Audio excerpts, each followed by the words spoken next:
ഒരു തലമുറയിലെ cinema പ്രേമികൾക്ക് സമ്മറിൻ Bethlehem എന്നത് വെറും ഒരു സിനിമയുടെ പേരല്ല, അതൊരു വികാരമാണ്.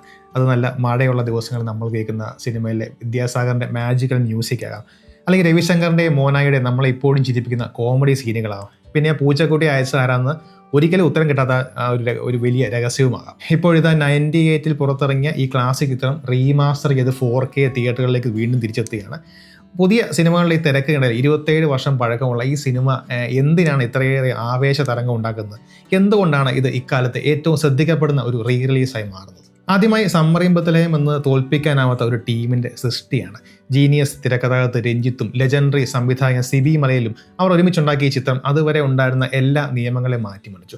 അതൊരു കോമഡിയോ പ്രണയകഥയോ കുടുംബചിത്രമോ മാത്രമാണ്, മറിച്ച് ഇതെല്ലാം മിക്സ് ചെയ്തൊരുക്കിയ ഒരു എപ്പിക് അനുഭവമായിരുന്നു. രഞ്ജിത്തിൻ്റെ തിരക്കഥ നിങ്ങൾ രവിശങ്കറിൻ്റെ തമാശ കണ്ട് പൊട്ടിച്ചിരിക്കുമ്പോൾ അതേസമയം നമ്മൾ അഭിരാമിയുടെ നിശബ്ദമായ പ്രണയ ദുരന്തത്തിലേക്കും അവരുടെ കഥകളിലൂടെ വേറൊരു ലോകത്തിലേക്ക് എത്തും.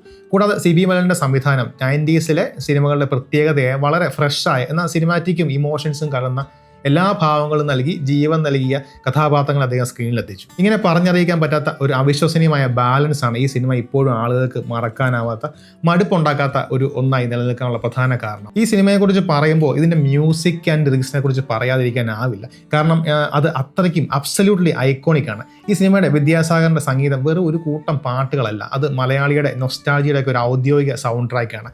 ഒരു രാത്രി കൂടി വിട വാങ്ങവേ, അതുപോലെ എത്രയോ ജന്മമായി എന്ന പാട്ടുകളിലൂടെയൊക്കെ ട്യൂൺ നമ്മളെ പഴയ നല്ല കാലത്തേക്ക് നമ്മളെ തിരിച്ചു കൊണ്ടുപോകും. ഗിരീഷ് പുത്തഞ്ചേരിയുടെ എടുത്തിപ്പിറന്ന വരികൾ സ്നേഹത്തിൻ്റെയും നഷ്ടപ്പെടലിൻ്റെയൊക്കെ ശുദ്ധമായ കവിതയായിരുന്നു. സിനിമ വീണ്ടും ഇറങ്ങുമ്പോൾ ഡോൾബി അറ്റ്മോസ്ഫിയറിൻ്റെ ഗംഭീര സൗണ്ട് ക്വാളിറ്റിയിൽ ഈ പാട്ട് ബിസ്ക്രീനിൽ വീണ്ടും ആസ്വദിക്കാനുള്ള അവസരമാണ് വന്നിരിക്കുന്നത്.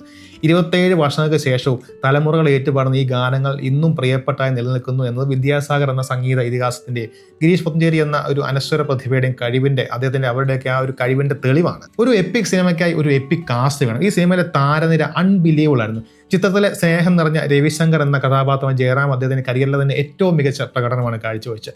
അദ്ദേഹത്തിന്റെ കോമഡി ടൈമിംഗ്, പ്രത്യേകിച്ച് നമ്മളെ വിട്ടുപോയ കലാഭവമണിയോടൊപ്പമുള്ള പെർഫോമൻസ് ഇന്നും ആളുകൾ കാണാൻ ആഗ്രഹിക്കുന്ന സീനുകളായിട്ട് നിലനിൽക്കും. അതിനുശേഷം സുരേഷ് ഗോപിയുടെ ഡെന്നീസ് എന്ന കഥാപാത്രം പതിവ് പോലീസ് റോളുകളും തോക്കും ആക്ഷൻ ഹീറോ പരിവേഷമൊക്കെ ഇറങ്ങി മാറി സൗഹൃദത്തിനും പ്രണയത്തിനും ഇടയിൽ പെട്ടുപോകുന്ന ഒരാളായി എല്ലാവരെയും ഞെട്ടിച്ചു കളഞ്ഞു. പിന്നെ തീർച്ചയായും മഞ്ജു വാര്യരുടെ അഭിരാമി കണ്ണുകൾ കൊണ്ട് മാത്രം ഒരു ലോകം മുഴുവനുമുള്ള വേദനയൊക്കെ മറച്ചു വെച്ച് പ്രണയനഷ്ടമൊക്കെ അഭിനയിച്ച് ഫലിപ്പിച്ച് നമ്മളെയൊക്കെ കരയിച്ച ഒരു കഥാപാത്രമാണ് അഭിരാമിയുടേത്. എന്നാൽ ഈ സിനിമയിലെ യഥാർത്ഥ മാസ്റ്റർ സ്ട്രോക്ക് ആരും പ്രതീക്ഷിക്കാത്ത ആ ഗസ്റ്റ് റോളായിരുന്നു. നിരഞ്ജനായി വന്ന മോഹൻലാലിന്റെ രംഗപ്രവേശം മലയാള സിനിമാ ചരിത്രത്തിലെ ഏറ്റവും മികച്ച ക്യാമിയോ റോളുകളിൽ ഒന്നായത് മാറി. അദ്ദേഹം സ്ക്രീനിലുള്ള കുറഞ്ഞ സമയത്തിനുള്ളിൽ സിനിമയുടെ ഭാവത്തെ പൂർണ്ണമായി മാറ്റിമറിക്കുകയും പ്രേക്ഷകരെ ആകാംക്ഷയുടെ മുൾമുലയിൽ എത്തിക്കുകയും ചെയ്തു, ഗംഭീര ട്വിസ്റ്റ് നൽകുകയും ചെയ്തു. പലർക്കും അദ്ദേഹത്തിന്റെ പ്രകടനമാണ് സിനിമയിലെ ഏറ്റവും നിർണായകമായ നിമിഷമായി തോന്നിയത്. ഇത്രയും ആഘോഷിക്കപ്പെടുന്ന ഈ സിനിമയുടെ യഥാർത്ഥ രഹസ്യം എന്താണെന്ന് അറിയോ? അത് 100% ശുദ്ധമായ നൊസ്റ്റാൾജിയാണ്. 90കളിൽ വളർന്നവരെ സംബന്ധിച്ചിടത്തോളം സമ്മറിൻ ബത്ലഹേമിന്റെ ഈ തിരിച്ചുവരവ് ഒരു സിനിമ കാണൽ മാത്രമല്ല, അത് അവരുടെ ജീവിതത്തിലെ ഏറ്റവും നല്ല കാലം വീണ്ടും ജീവിക്കാനുള്ള അവസരമാണ്. ഫിലിം ക്യാമറ എടുത്ത പഴയ കളർഫുള്ളായ ദൃശ്യങ്ങളും എല്ലാവർക്കും കണക്ട് ചെയ്യാൻ പറ്റുന്ന വികാരങ്ങളും നിറഞ്ഞ സിനിമകൾ ആഘോഷിക്കപ്പെടുന്ന ഒരു കാലത്തെയാണ് ഈ സിനിമ ഓർമ്മപ്പെടുത്തുന്നത്. എന്നാൽ ഈ സിനിമ വീണ്ടും ഇറങ്ങുമ്പോൾ അത് 90s കിഡ്സിന് വേണ്ടി മാത്രമല്ല.